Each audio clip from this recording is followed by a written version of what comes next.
Welcome to World Motivation Graham. There are moments in life when the weight of betrayal crushes your spirit, when the sting of rejection makes you question everything. You cry out to God asking, why would you allow this?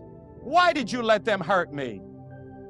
But what if I told you that God wanted them to hurt you, not to destroy you, but to develop you? What if the very thing you thought would break you was actually designed to build you? Some of you are standing in a painful season, questioning why God allowed certain people into your life, why He let them wound you so deeply. But hear me, God is not punishing you. He is positioning you. Every tear you've shed, every heartbreak you've endured, every knife that found its way into your back was not outside of His control. He saw it coming. He allowed it, and He is going to use it for His glory. God's ways are higher than ours. We see the hurt, He sees the healing. We feel the pain, He sees the promotion. We want to escape the suffering. He knows that through it we will emerge stronger. The enemy thought he was taking you out, but all he did was push you closer to your purpose. So, don't give up. Don't let the pain turn you bitter. Instead, let it push you deeper into God's presence. Because one day, you'll look back at this moment and say, it had to happen. If they hadn't hurt me, I wouldn't be who I am today. You didn't see it coming. You trusted them. You loved them. You thought they were for you. And then one day, they turned on you. They walked away when you needed them most. They said things that cut you deep, did things that left scars on your soul. And you sat there broken, wondering why a loving God would let this happen. But listen to me, God saw it before you did. He knew they would betray you. He knew they would reject you, and yet He allowed it. Not because He delights in your suffering, but because He has a purpose that is bigger than the pain. You see, sometimes God has to let people break your heart so He can step in and heal it Himself. Sometimes He has to let people abandon you so you can learn that He will never leave you nor forsake you. Look at Jesus, one of His own disciples, someone He walked with, ate with, and loved, sold Him out for 30 pieces of silver. Peter, one of His closest friends, denied even knowing Him. When He was carrying the cross, bruised and beaten, the very ones He came to save mocked Him. But every rejection, every betrayal, every moment of pain was leading Him to the fulfillment of His divine purpose. If Jesus had to be betrayed to fulfill His destiny, why do we think we will escape the same process? The rejection you are facing right now is not random, it is divine. The people who hurt you were necessary for your story. If they hadn't turned their backs on you, you would have stayed comfortable. If they hadn't walked away, you wouldn't have drawn closer to God. If they hadn't rejected you, you wouldn't have realized that your worth doesn't come from man, it comes from Him. Stop looking at who left. Stop crying over who betrayed you. Stop questioning why they didn't love you the way you loved them. Instead, lift your head and thank God, because if they were meant to stay, they would have stayed. If they were part of your destiny, they wouldn't have been removed. They played their role. And now, their season is over. Don't let their betrayal define you. Let it refine you. Don't let their rejection make you bitter. Let it make you better, because one day, you'll see the full picture. One day, you'll understand why God allowed them to hurt you, and on that day, you won't be crying over what you lost. You'll be praising God for what He prepared for you. Some of you are still holding on to the pain, still replaying the betrayal, still wondering why they did you the way they did. But have you ever considered that if they had not hurt you, you would still be stuck in a place you were never meant to stay? That if they had not walked away, you would have never moved forward. God had to let them hurt you because without the pain, you would have never stepped into purpose. Look at Moses. He was raised in Pharaoh's palace, surrounded by luxury and comfort. But when he saw his people suffering, he acted in anger and ended up running for his life. That moment of rejection, being cast out of Egypt, was painful. It felt like failure. It felt like his life was over. But what Moses didn't know was that leaving Egypt wasn't his downfall. It was his call. Because in the wilderness, God would meet him. In the wilderness, God would shape him. And in the wilderness, God would call him back, not as a prince of Egypt, but as a deliverer of his people. Some of you are crying over people who left you, over situations that pushed you away, but what if God was using it to move you to your next assignment? What if he knew that as long as you stayed comfortable, you would never step into your true calling? Think about it. If Joseph's brothers had never sold him, he would have never ended up in Egypt. If Potiphar's wife had not falsely accused him, he would have never been thrown in prison. And if he had never been in prison, he would have never met the man who would later introduce him to Pharaoh. Every painful step, every heartbreak, every injustice was leading him to his destiny. Some people had to reject you so you could get closer to God. Some relationships had to fail so you could walk into your purpose. Some places had to become uncomfortable so you would finally move. Stop trying to go back to what God has already delivered you from. Stop holding on to people God has already removed. Stop resisting the very thing that is pushing you into your destiny. You may not understand it now, but one day you will look back and say, if they hadn't hurt me, I wouldn't be here. If they hadn't betrayed me, I wouldn't have prayed like I did. If they hadn't left me, I wouldn't have discovered who I really am in Christ. God didn't allow it to destroy you. He allowed it to direct you. The pain was not the end. It was the beginning of something greater. Let it go. Move forward. Your destiny is waiting. You pray for blessings, you pray for favor, but do you know what often comes with it? Opposition, attacks, people rising up against you. And you wonder, God, why are they coming after me? Why am I facing so much resistance? But hear me today, your enemies are not in control. They are not the reason for your downfall. In fact, they are a part of God's plan to take you higher. Some of you are facing battles right now that seem unfair. People are talking about you. People are working against you. Doors are closing. It feels like you're under attack from every direction. But could it be that God is using these very attacks to lift you higher? Could it be that your enemies are not here to destroy you, but to promote you? Joseph's brothers hated him, sold him, and thought they were getting rid of him. But in reality, they were just sending him to the place where he would be elevated. The same people who tried to ruin him were the ones who unknowingly positioned him for greatness. Jesus himself faced enemies at every turn. The religious leaders plotted against him. Judas betrayed him. Pilate sentenced him. The crowd shouted, "Crucify him." But had there been no cross, there would have been no resurrection. Had there been no suffering, there would have been no salvation. The very ones who wanted to destroy Jesus ended up fulfilling God's greatest plan for humanity. So stop fearing your enemies. Stop trying to fight battles in your own strength. Stop getting discouraged when people come against you. Instead, start praising God, because if they are coming against you, it means you're going somewhere. If there's a Goliath in front of you, it means there's a kingdom waiting for you. If there's a Judas in your circle, it means there's a resurrection ahead. Your enemies are not your downfall, they are your setup. Let them talk, let them scheme, let them betray you, because when God is for you, it doesn't matter who is against you. The very ones who thought they were burying you are the ones who are actually lifting you. God is using them to take you higher. Keep your eyes on Him. Your elevation is coming. Jesus was betrayed, falsely accused, and crucified, yet it was all orchestrated for the fulfillment of God's will. Think about this.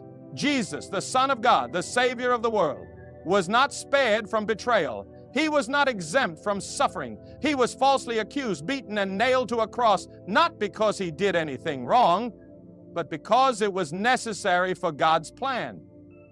If the sinless Son of God had to endure betrayal to fulfill his purpose, why do we think we won't go through the same? Judas walked with Jesus. He saw the miracles. He heard the teachings. He ate at the same table. And yet for 30 pieces of silver, he handed Jesus over to be crucified. But what Judas didn't realize was that his betrayal wasn't destroying Jesus. It was setting up the greatest victory in history. The cross looked like the end, but it was just the beginning. What the enemy meant for evil, God turned into salvation for all who believe. Some of you are wondering why God allowed people so close to you to hurt you, why He let someone you trusted turn against you. But hear this, if Jesus needed a Judas to get to the cross, you may need a Judas to get to your purpose. That betrayal wasn't random. It was divine. The Pharisees thought they had won when they falsely accused him. The Roman soldiers thought they had the final say when they nailed him to the cross. The crowd thought they had silenced him when they mocked him as he suffered.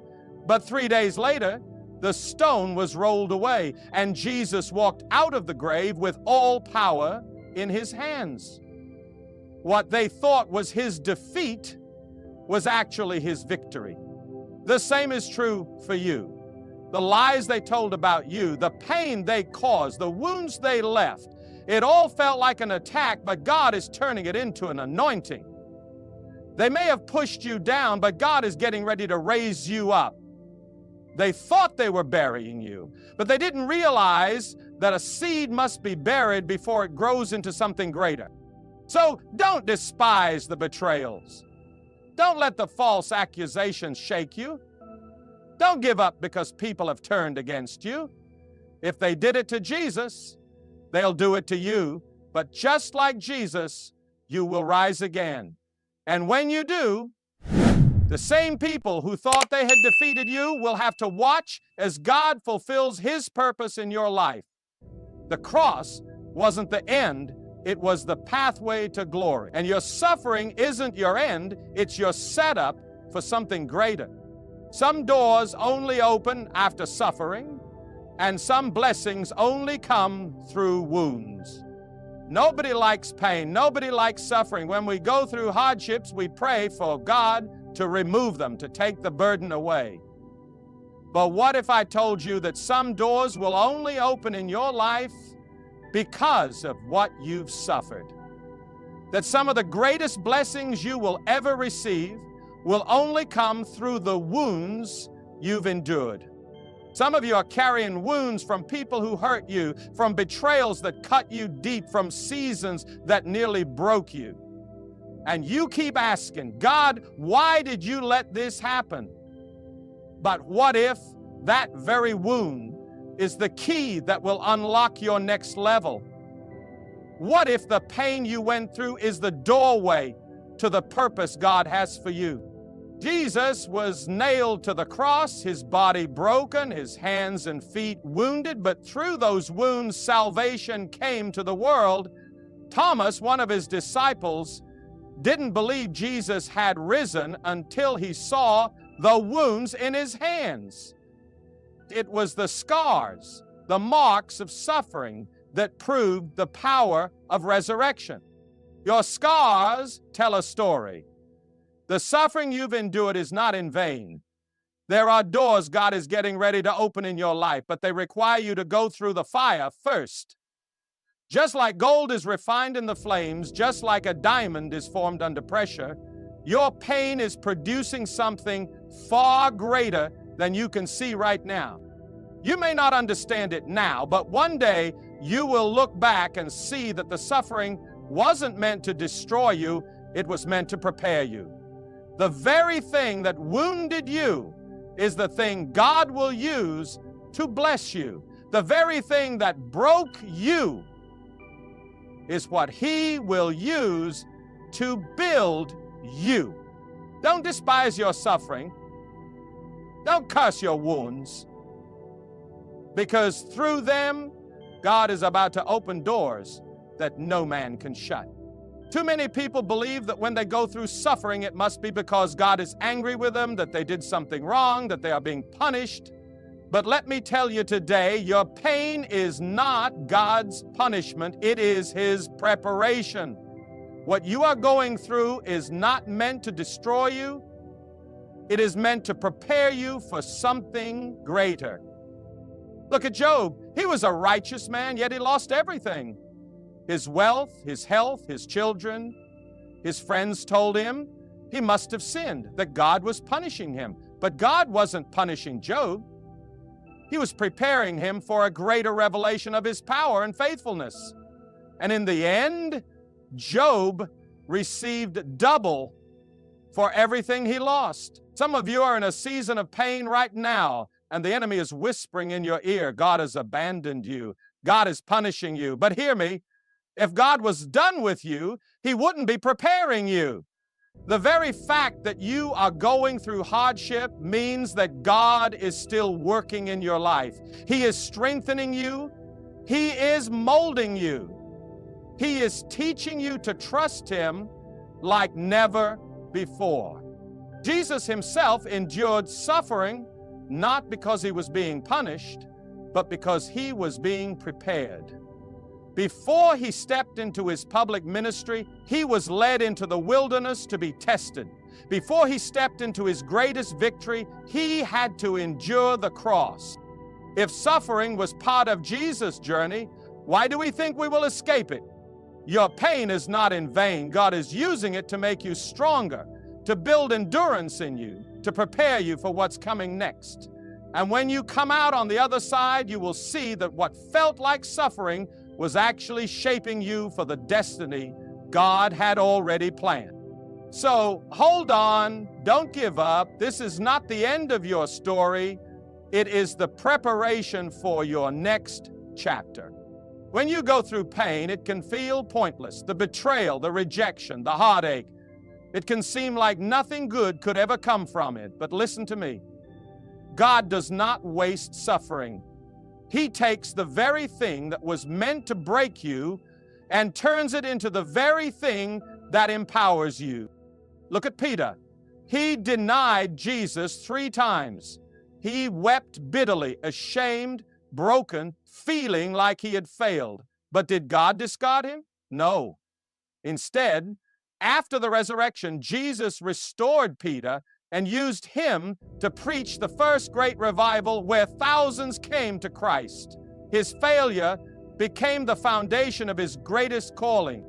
Paul had a thorn in his flesh, a constant struggle, and he pleaded with God to take it away. But God said, "My grace is sufficient for you, for my power is made perfect in weakness." In other words, God didn't remove the suffering. He transformed it. He turned Paul's pain into power, making him one of the greatest apostles the world has ever known. And then there's Jesus. The cross was suffering. The nails, the thorns, the mockery, everything about it was meant to bring shame and destruction. But God didn't waste that suffering. He transformed it. What was supposed to be a symbol of defeat became the greatest symbol of victory the world has ever seen.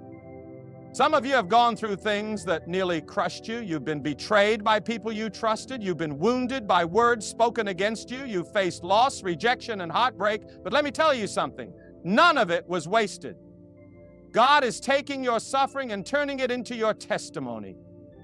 The very thing that wounded you is what He will use to bless others. The very place where you were broken is where He will show His greatest power. So, don't let your pain make you bitter. Let it make you stronger. Don't let your suffering define you. Let God refine you, because when He is done, you will look back and realize that every tear, every struggle, and every battle was leading you to a place of greater power, greater purpose, and greater victory. God does not waste suffering. He transforms it into glory. You prayed for God's will in your life. You asked Him to bless you, to take you higher, to use you for His glory. But then people started walking away. Friends turned against you. Relationships crumbled. People you thought would always be there suddenly disappeared. And you asked, God, why? But hear me today. When God is getting ready to take you to the next level, He starts removing people who can't go with you. Some people were only meant to be in your life for a season. Some relationships were holding you back more than you realize. Some connections were distractions disguised as friendships. And God, in His wisdom, knew that if they stayed, they would keep you from the destiny He has prepared for you. Look at Gideon. He started with an army of 3,2,0,0,0 men ready to go to battle. But God told him, you have too many. And God kept removing people until Gideon was left with only 300 soldiers. Why? Because if he had won with thousands, the people would have taken the credit. But when God stripped his army down to almost nothing, it made it clear this victory belongs to the Lord. Some of you are mourning over who left. You're holding on to people God has already removed. But what if their departure was part of God's plan? What if the very thing you're crying over is what God used to set you free? Think about Abraham. God told him to go to a land He would show him, but Abraham made a mistake. He brought Lot with him. And as long as Lot was around, there was trouble, there was strife, there was confusion. But the moment Lot left, God spoke. The moment Lot was gone, the promise became clearer. Some of you haven't heard from God because you're still holding on to your Lot. Jesus had thousands who followed Him, but only 12 disciples. And even among the 12, He had Peter, James, and John, His inner circle. When He went up the mountain to be transfigured, He didn't take all 12.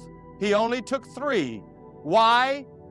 Because not everyone is meant to go with you to the next level. Stop chasing after people God has removed. Stop trying to reopen doors that God has shut. If they were meant to stay, they would have stayed. If they left, it's because their part in your story is over. And that's okay. Because when God removes, He also replaces. When He takes something away, it's because He's making room for something greater. Let Him go. Trust God's plan, the right people, the right opportunities, the right relationships. Everything you need for your next season will be sent by God. You don't have to chase it. You just have to be ready for it.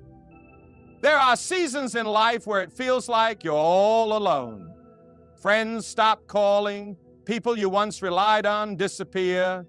You look around and it feels like everyone else is moving forward while you are stuck in a place of silence, of waiting, of isolation. And you ask God, God, why am I alone? Why does it feel like no one understands what I'm going through? But let me tell you today, your isolation is not abandonment, it is preparation. Look at David. Before he ever fought Goliath, before he ever wore a crown, he was in the fields alone tending sheep. No one saw him, no one applauded him, but it was in that isolation that he learned to fight the lion and the bear. It was in that hidden place that he learned to trust God. His private battles prepared him for a public victory. And look at Jesus. Before he began his ministry, the Spirit led him into the wilderness. 40 days of isolation, of testing, of preparation. And when he came out of that season, he walked in power. Some of you are in a season of isolation right now, and the enemy is trying to make you believe that you have been forgotten, that no one sees you, that you have no purpose. But listen, God sees you, and this season is not wasted. It is necessary. He's removing distractions, pulling you away from the noise so that He can prepare you for what's next. You see, when God calls you higher, He will often separate you first. He will take you into a season where it's just you and Him, because before He can use you publicly, He has to build you privately. Before He places you in your destiny, He has to strengthen your character. Before He opens doors, He has to make sure you are ready to walk through them. Don't despise the quiet season. Don't rush the process. Your isolation is not punishment, it is preparation.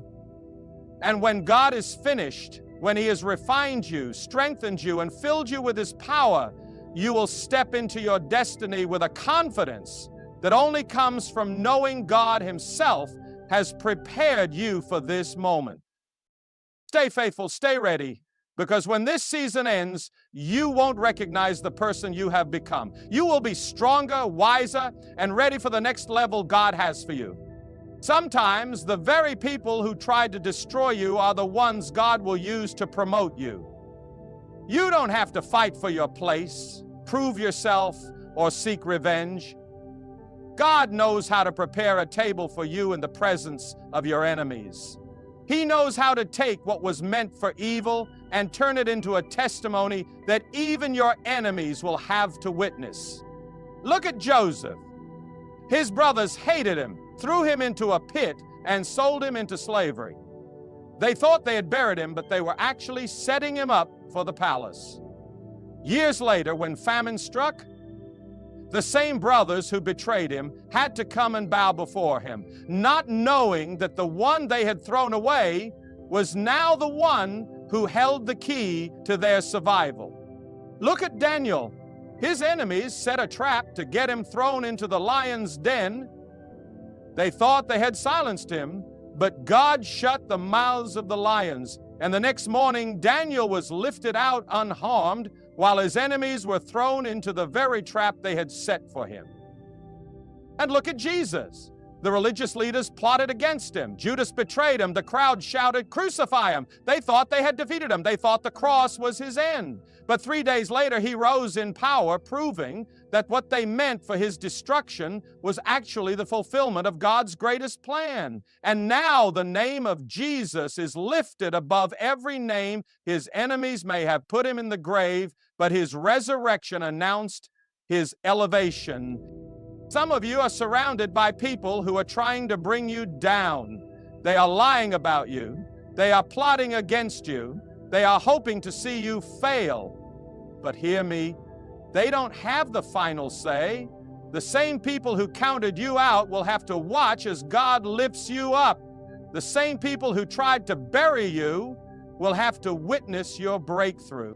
David said, "You prepare a table before me in the presence of my enemies." Psalm 23:05.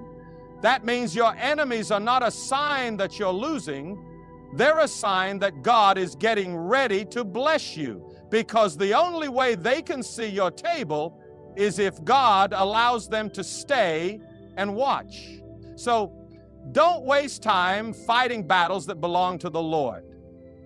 Don't try to prove yourself to people who are determined to misunderstand you. Let them talk, let them scheme, let them think they've won. Because soon God is going to lift you up, and when He does, even your enemies will have no choice but to see His hand on your life. Stay faithful, stay focused. Your elevation is coming. There are some wounds that cut so deep you wonder if you'll ever heal. Some betrayals that break you so badly you feel like you'll never recover. You've cried in the midnight hour asking God why He allowed you to go through so much. But hear this today, your deepest pain is about to become your greatest testimony. The very thing that tried to destroy you is what God will use to deliver you. Look at Paul. Before he became a great apostle, he was Saul, a persecutor of Christians, a man filled with hatred and violence. But on the road to Damascus, God knocked him down, blinded him, and transformed his life. The same man who once caused suffering became the very one preaching about salvation. His past could have disqualified him, but instead, God used it to glorify His name. Look at Hannah. She was barren, mocked, and ridiculed. She cried out to God in deep anguish, pouring out her soul, and in that place of pain, God heard her and gave her Samuel, a prophet who would anoint kings. Her suffering wasn't wasted. It was part of God's greater plan. And look at Jesus. The nails in his hands, the wounds in his side, the agony of the cross. It was suffering beyond imagination, but out of that pain came the greatest victory the world has ever known. His scars became proof of his resurrection. His wounds became the testimony of redemption. Some of you have been through things you never thought you'd survive. You've carried pain that no one knows about. But let me tell you, God sees you, and He is not going to let that pain go to waste. The thing that hurt you the most is what He will use to help others. The storm that nearly took you out is what will give you the strength to stand and declare, I am still here by the grace of God. Your testimony is being written even in your pain. What you thought was breaking you was actually building you. The suffering was not for nothing. It was for the glory that is coming. So don't hide your scars. Don't be ashamed of your story, because soon the very thing that hurt you will become the very thing that helps someone else find healing. Your greatest pain is about to become your greatest testimony. And when you stand and tell your story, people won't see the wounds anymore. They will see the glory of God all over your life. My friend, everything you have been through, every wound, every betrayal, every tear, has not been wasted. You may not understand it now, but God has been working behind the scenes, using every bit of your suffering to shape you, refine you, and prepare you for something far greater than you can imagine. The people who hurt you, they were part of the plan. The pain you endured, it was necessary for your growth. The doors that closed, they were never meant for you. What looked like rejection was actually divine protection. What felt like suffering was actually the foundation for your elevation. Joseph's betrayal led to his breakthrough. Job's suffering led to his double portion. David's rejection led to his reign. And Jesus' crucifixion led to his resurrection. You are not the exception. Your pain has a purpose. So today I challenge you, stop looking at your wounds as signs of defeat. Start seeing them as proof that God's hand is on your life. Stop asking, why did this happen to me? And start declaring, God is using this for my good. Because He is, and He will. One day, the very people who doubted you will see you walking in the blessings of God. The very ones who hurt you will watch as God lifts you up. And when you stand in the place He has prepared for you, you will look back and realize every bit of the pain was worth it. Stay strong, stay faithful, keep trusting, because your story is not over. And when God gets finished, what was meant to break you will become the very thing that blesses you.